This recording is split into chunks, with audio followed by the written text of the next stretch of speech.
Hello students, मैं Akhilesh. Welcome to BSc classes. I hope आप सभी अच्छे होंगे। तो ये क्लास है हमारी बीएससी थर्ड सेमेस्टर मैथमेटिक्स की, lecture number 8। Show that the set of vectors defined as directed line segment does not form a group. अब ये does not form a group लिखा है, इसलिए मैंने इसके नीचे अंडरलाइन कर दिया। ठीक, और किस किस के रिस्पेक्ट में? तो एक स्केलर मतलब डॉट प्रोडक्ट, एक वेक्टर क्रॉस प्रोडक्ट, ये दोनों आपको ऑपरेशन दे रखे हैं। तो एक सेट ले लेते हैं, v equal to vector A such that vector A is a vector quantity. तो ये हमें वेक्टर क्वांटिटी के लिए सेट दे दिया है। ठीक, पहले हम ऑपरेशन ले लेंगे, ऑपरेशन। और ऑपरेशन कौन सा लेंगे? स्केलर मतलब डॉट प्रोडक्ट, स्केलर मतलब डॉट प्रोडक्ट। और इसमें पहली प्रॉपर्टी क्या होती है? तो क्लोजर एक्सियम, क्लोजर एक्सियम। इसमें देखेंगे हम लोग, if vector A comma vector V belongs to V, then अब इनका डॉट देखेंगे, vector A dot vector V equal to mod of vector A mod of vector V sine theta does not belongs to B. अब ऐसा मैंने does not belongs to B क्यों लिखा है? आप खुद देखिए कि ये क्वांटिटी स्केलर आएगी या वेक्टर आएगी। तो ये क्वांटिटी स्केलर आएगी, है ना, कोई नंबर आएगा जैसे -1, ठीक, या फिर 0, या फिर कोई और वैल्यू आएगी। लेकिन ऐसा नहीं आई जे के कैप मतलब फॉर्म में आ रहा। तो यही जब सेटिस्फाई नहीं हुई तो आगे की फिर हम लोग चेक नहीं करेंगे। तो हम लोग लिख देंगे देयरफॉर क्या है, ये कौन सा सेट लिया? v comma dot is not form a group. ठीक, आप इसे नोट कर लीजिए, फिर हम लोग सेकेंड ऑपरेशन लगा के देखेंगे। ओके स्टूडेंट्स, आई होप आपने नोट कर लिया होगा इसका फर्स्ट पार्ट। अब सेकेंड देखिए, बैक ऑपरेशन। और ऑपरेशन अब आपका कौन सा है? वेक्टर मतलब क्रॉस, तो क्रॉस प्रोडक्ट। तो पहली प्रॉपर्टी हम लोग देखेंगे, क्लोजर एक्सियम।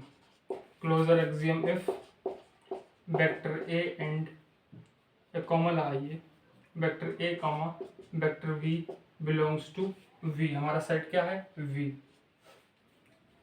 बिलोंग कर रहे हैं। देन अब इनका क्रॉस करेंगे, vector A cross vector V equal to mod of vector A mod of vector V sine theta. और क्या होता है आपका? N cap. क्या ये बिलोंग कर रहा है वी से? तो बिल्कुल कर रहा है। क्यों कर रहा है? क्योंकि देखिए ये क्वांटिटी तो स्केलर आएगी आपकी, लेकिन एन कैप क्या होता है? यूनिट वेक्टर होता है। तो एक वेक्टर क्वांटिटी है तो ये वी से बिलोंग करेगी। ठीक, तो ये प्रॉपर्टी आपकी कैसी हो जाएगी? सेटिस्फाई। और आप लिख लेना for all vector A comma vector V belongs to V. ठीक, तो ये प्रॉपर्टी तो आपकी सेटिस्फाई हो गई। सेकंड प्रॉपर्टी देखते हैं, एसोसिएटिविटी। ठीक, ये प्रॉपर्टी देख लेते हैं। तो इसमें 3 एलिमेंट्स की जरूरत पड़ती है, if vector A comma vector B comma vector C belongs to V, then vector A अब क्या है हमारे पास? क्रॉस प्रोडक्ट है। तो vector A cross vector V, इस तरह से हम लोग नोट कर लेंगे, is equal to vector A cross vector B into vector C. क्या ये दोनों बराबर होंगे? तो नहीं बराबर होंगे। क्यों? आप vector A vector B vector C दोनों की प्रोडक्ट करना। अभी क्यों नहीं होंगे, मैं एक छोटा सा आपको एग्जांपल भी दे दूंगा। ठीक, for all does not equal हो गई है। ठीक, तो अभी हम लास्ट यहाँ पे लिख दे रहे हैं, ठीक, जो भी लिखा जाएगा।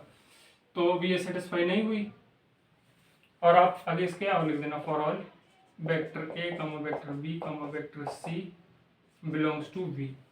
तो लास्ट में आप लोग लिखना therefore B comma cross does not form a group. ये तो आपकी लैंग्वेज हो गई। अब ये पॉइंट मैं बताऊंगा क्यों नहीं हो रहा। तो आपने, अगर आप मेरे पास फिजिक्स पढ़ रहे होगे तो अभी जो टॉपिक चल रहा है ना, अच्छा, आप लोग तो थर्ड सेमेस्टर वाले हो।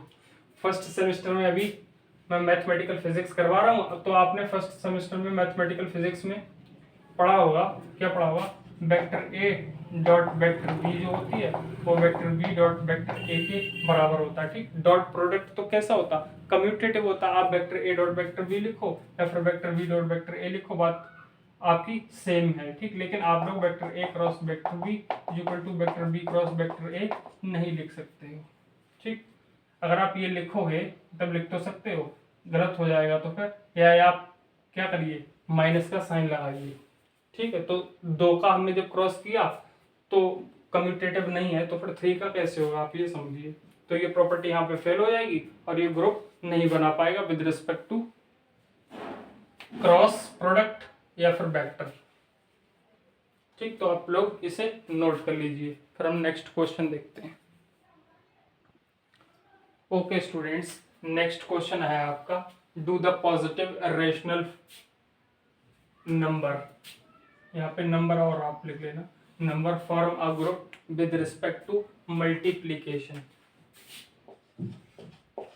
अब मैंने बताया आपको डू लगा हो, इज लगा हो, इसका मतलब वो हमसे ये पूछ रहा है क्या ये ग्रुप बनाएंगे। अब सो दैट है, इसका मतलब वो ग्रुप है, आपको सिर्फ दिखाना है ना, लिख के दिखाना है आपको कि वो कैसे ग्रुप बनाएगा। लेकिन ये बना भी सकता है, नहीं भी बना सकता, क्योंकि यहाँ पे वो आपसे पूछ रहा है डू या फिर इज, इस तरह के शब्द लगे होंगे तब वो आपसे पूछ रहा है। तो देखिए क्या क्या इसमें गिवन है, गिवन तो जी इक्वल टू क्या गिवन है, positive rational number, positive rational numbers का सेट हमें गिवन है। और ऑपरेशन देखिए, ऑपरेशन हमें मल्टीप्लिकेशन दे रखा है, ये रहा, तो मल्टीप्लिकेशन दे रखा है, मल्टीप्लिकेशन, ये हम ऐसे बना देते हैं इसे। ठीक, मल्टीप्लिकेशन। तो फर्स्ट प्रॉपर्टी देखते हैं, क्या है हमारी फर्स्ट प्रॉपर्टी, तो है क्लोजर एक्सियम। तो कोई 2 एलिमेंट ले लेंगे, if A comma V belongs to G then A dot V belongs to G. अब बिलोंग करेगा या नहीं करेगा, तो नहीं करेगा। For all A comma V belongs to G. अब क्यों नहीं करेगा, तो इसका रीजन मैं आपको अभी बताता हूँ। ठीक, तो देखिए, या पहले हम लोग इसे कंप्लीट कर दें, बिलोंग नहीं कर रहा तो आगे की प्रॉपर्टीज तो सेटिस्फाई नहीं करनी है, तो इसका मतलब ये ग्रुप नहीं बनाएगा जब पहले पॉइंट फेल हो गया। तो देयरफॉर, फिर हम आपको डिटेल में समझा देंगे, therefore G comma multiply is not form a group, is not form a group. ठीक, अब देखिए इरेशनल नंबर्स कौन से होते हैं। अब इसका एक रीजन भी लिख लेना चाहें आप, एग्जाम्पल दे देना, इसे लिखने से पहले आप लोग यहाँ पे एग्जाम्पल दे देना, जैसे √2 कामा √2 जो है वो बिलोंग करेगा, किससे बिलोंग करेगा, तो जी सेट से बिलोंग करेगा, जी सेट से। क्यों करेगा, क्योंकि √2 क्या है, एक रेशनल नंबर है, और जैसे ही आप इसकी मल्टीप्लाई करोगे √2 इंटू √2 की मल्टीप्लाई करोगे तो 2 आ जाएगा। बताइए, अब जो जी से बिलोंग कर रहा तो नहीं कर रहा है, क्यों नहीं कर रहा, क्योंकि 2 जो है वो एक रैशनल नंबर है। अच्छा, आप पहले देख लीजिए एक बार रैशनल नंबर और इरेशनल नंबर कौन से होते हैं, तो इसे मत लिखना है ना। आपका सॉल्यूशन यहाँ तक हो गया, आप एग्जाम्पल लिख के ऐसे एग्जाम्पल लिखना और रीजन दिखा देना क्यों नहीं है ये, उसके बाद ये देयरफॉर वाला पॉइंट लिखना। उससे पहले मैं आपको बाद में आप लिखना चाहो तो अपनी कॉपी में नोट पॉइंट करके लिख लेना, रैशनल नंबर्स कौन से होते हैं, तो रैशनल नंबर जो P/Q की फॉर्म में लिखे जाते हैं, जहाँ पर P और Q जो होते हैं सच दैट, ऐसे लिख लो सेट की फॉर्म में, PQ जो होते हैं वो इंटीजर होते हैं और P जो होता है वो Q जो होता है, ठीक, Q नीचे है ना, तो वो 0 के बराबर नहीं होना चाहिए। ठीक, ये तो आपके रैशनल नंबर्स हो गए, जैसे 0 हो गया, 1 हो गया, 2 हो गया, 3 हो गया। ठीक, ये तो आपके सारे रैशनल नंबर्स हैं। अब इरेशनल कौन से होते हैं, रेशनल नंबर्स कौन से होते हैं, तो जो P अपॉन Q की फॉर्म में नहीं होते हैं, तो जो P अपॉन Q की फॉर्म में नहीं होते वो इरेशनल हो गए। अब आप कुछ नोट पॉइंट देखिए, ठीक, आप एक नोट पॉइंट देखिए। अब रूट वाले कैसे रैशनल होंगे, कौन से रैशनल होंगे, तो मैंने वैसे तो आपको जब नंबर्स के बारे में बताया था तभी बता दिया था, जैसे √1 हो गया, √2 हो गया, √3 हो गया, √4 हो गया, √5 हो गया, √6 हो गया, √7 हो गया, √8 हो गया, √9 हो गया। ठीक, अब इनमें से कौन से रैशनल है, कौन से रैशनल है, तो ये आपका आ जाएगा 1 के बराबर, ये आपका आ जाएगा 2 के बराबर, ये आपका आ जाएगा 3 के बराबर। ठीक, तो ये आपके सारे कैसे हैं, ये तो रैशनल है, ये भी आपका रैशनल है, ये भी आपका रैशनल है। तो जो नंबर्स कंप्लीटली रूट से बाहर आ जाते हैं वो तो रैशनल होते हैं, जैसे ये भी रैशनल, ये भी रैशनल, ये भी रैशनल। और बचे हुए जैसे √2 है, √3 है, √5 है, √6 है, √7 है, √8 है, ये आपके कैसे हैं, ये इर्रेशनल नंबर्स हैं। तो देखिए हमने इर्रेशनल नंबर में √2 लिया था, √2 की हमने आपस में मल्टीप्लाई की थी तो 2 मिल गया था। और 2 क्या है, 2 को आप कैसे लिख सकते हो, 2/1 लिख सकते हो। तो ये आपका कैसा हो गया, रैशनल नंबर हो गया, जो P/Q की फॉर्म में होते, PQ दोनों इंटीजर होते, Q 0 के बराबर नहीं होना चाहिए।